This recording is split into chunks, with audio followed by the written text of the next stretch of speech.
ত্রয়োদশ জাতীয় সংসদে সংরক্ষিত নারী আসনে মনোনয়ন না পেয়ে বিশৃঙ্খলা সৃষ্টির কোনো অবকাশ নেই মন্তব্য করে বিএনপির সিনিয়র যুগ্ম মহাসচিব অ্যাডভোকেট রুহুল কবির রিজভী বলেছেন, দলীয় আদর্শে বিশ্বাসী যে কেউ মনোনয়নপত্র সংগ্রহ করতে পারবেন। শনিবার রাজধানীর নয়াপল্টনে কেন্দ্রীয় কার্যালয়ে দ্বিতীয় দিনের মতো ত্রয়োদশ জাতীয় সংসদের সংরক্ষিত নারী আসনে বিএনপির দলীয় মনোনয়ন ফর্ম বিক্রিকালে এসব কথা বলেন তিনি।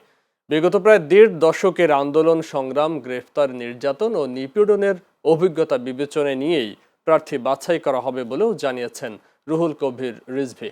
একই সঙ্গে যোগ্যতা, ত্যাগ ও দলের প্রতি আনুগত্যের ভিত্তিতে মূল্যায়ন করা হবে বলেও জানান তিনি। আন্দোলন সংগ্রামে যাদের ভূমিকা রয়েছে এবং যাদের দক্ষতা রয়েছে পার্লামেন্টে কথা বলার অত্যন্ত যুক্তি সহকারে এবং সমাজে যাদের অত্যন্ত সুনাম আছে তাদেরকেই নিশ্চয়ই দল বাছাই করবে বলে আমার দৃঢ় বিশ্বাস।